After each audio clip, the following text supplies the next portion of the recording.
much independence is a problem. So Yes. remember, Men and women, by the everybody, way, I just want to make that clear. It's for men and women, I would say that.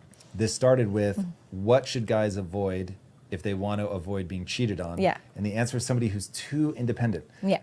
It's very interesting. Okay, so you're looking out for somebody that you want, somebody that puts the relationship ahead of the independence. They're willing Yeah. to give something up to get that. Yeah. How do you begin to draw boundaries around that? Like, what is the right amount of submission to the relationship, and at what point does it become controlling or stifling? Reasonable requests are not controlling. And what I mean by reasonable requests is objectively we can agree, it's not about me, it's not about you. We can agree that this isn't good for the relationship. So objectively it might be the case that, let's say you're going to live abroad for a couple of years or a couple of months, whatever. It's probably not good for the relationship. We can objectively agree on that. And even if it was the other way around, we would both agree. Or objectively we would agree that going out a lot on weekends, drinking alcohol, is not good for the relationship. So it's when we can both agree that it's not unreasonable.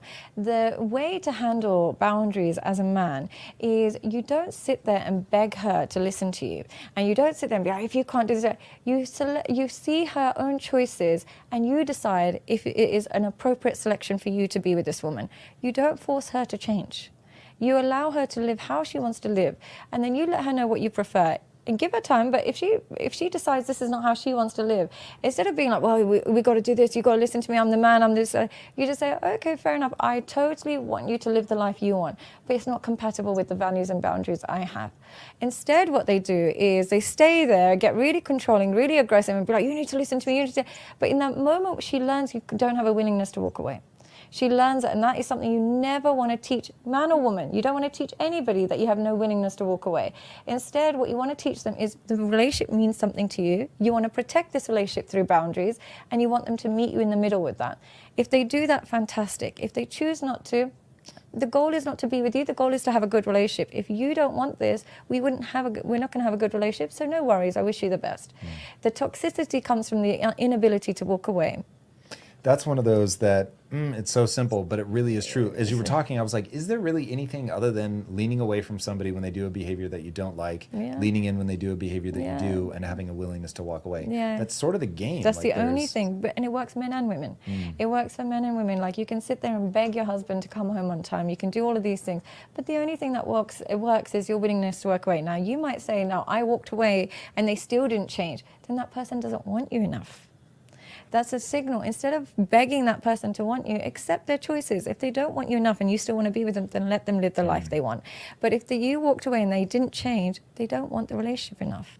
So don't keep using that trick. Learn from that trick that it's not working, so therefore this person doesn't want it enough. Whereas if you pull away and they actually love and appreciate you more, they obviously want this relationship. They want it to work. Man, this is where self-esteem really becomes an important part of this equation. It's the number one thing. Honestly, you can have every ingredient, but without self-esteem, man or woman, no relationship can't flourish, sadly. It's such an important ingredient towards any relationship, because without self-esteem, there's no self-respect. And without self-respect, there's no mutual respect. So it's a really difficult one. So if you're struggling in relationships, you're not actually struggling in relationships, you're struggling in self-esteem. You don't know how to love or be loved correctly, and as a result, your relationships are destructive. All right, submission to the relationship. Who haven't been speaking in a while? I don't know if Sugar Curls or Luis, you guys been sitting Jay. You guys want to go ahead and crack it? Yeah, I'll go ahead and comment on this one. So I don't think that any man or woman should force another to conform to their way. Either they're going to be on board or they're not. So you, as a person, you come, you let them know your values, who you are, get to know each other. Either they're going to rock with you or they're not. I think it should be natural. So two people should be able to naturally be cohesive and flow and be flowers with one another. The jokes, the laughter, the fun, even the communication, the compromise. It should be an eagerness to say, oh my gosh, I want to do that for you. Oh my gosh, yes, I want to do this. It should never be a forced situation. So yes, if someone is feeling like they need to control another human, we're talking about human beings, that's an issue. That's an internal issue. So when you're saying submission to the relationship, are you referring just to the women? Like, No, it was just really both way. I think one of the examples is that how some people go to the extreme, like whenever you are saying I don't like this, and instead of the person listening and accepting and trying to make the change, they're saying, oh, like you're trying to control me because you're trying to change me. And so okay, she was just saying that if a person submits to the relationship, whether I believe she meant like man or woman, they're committed to seeing this through no matter what. They're valuing what the other person is saying that they don't like. They're communicating. hmm, It's called good communication. So, but some people don't want to hear anything because they don't want to change. right. So, like, I think compromise comes in. There are going to be some situations where one person says, "Oh my gosh, I don't know if I can do that. That's not what I was expecting." And the other person may say, "Okay, well, I see these qualities in you. I think we can work this out." Okay, so then you come together and you see, can we work this out? Can we meet in the middle? So there's going to take some unselfishness on both parts, some compromise. In that conversation, if one or both are not willing to compromise, then it's just not going to work. All right, we go to Shandon, Luis. All right, so I absolutely agree. Real fast, don't try to change people. If it's something that's doable, it's all about compatibility, right?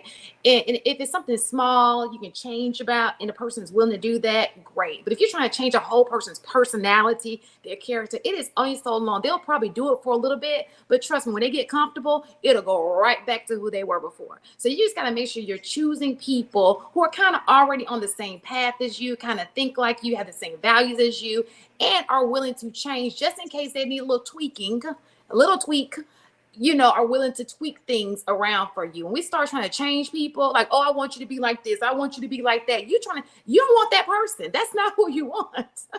You want somebody else. Because people can't change who they are, especially if they've been that person all of their lives. Like, you can't just like, what are we doing here? Just find somebody else. And you have to be strong enough to do that. We sit in things for way too long. We know it's not going to work, but we sit here trying to, stick it out. And then you just end up miserable all of your life because you did it to yourself. As soon as we figure out that these are the red flags may not mean something bad. It just means not good for you. It doesn't work for you. You should say, is this red flag a deal breaker? Can I deal with this person if they never change? If the answer is no, it's time to go. That's all. And I really gotta go. All right. All right, see you guys. Go ahead, Luis. Yeah, I kind of want to highlight what she brought up, in the principal beginning of the video. She talked about, self-esteem and, men and women on either side having self-esteem, having the wherewithal of understanding that what is not good for you, and, being able to kind of walk away. Unfortunately, I want to kind of address this to just men in particularly.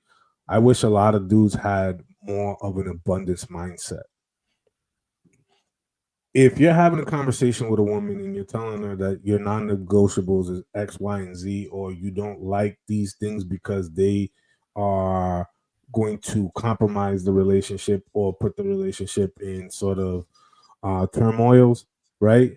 You gotta always wonder to yourself, like, okay, did the last guy accept this and tolerate this, or was this something of a standard that someone else allowed? And sort of, if that's the case, then she's doing that thinking that the next person is going to accept these types of behaviors, accept these types of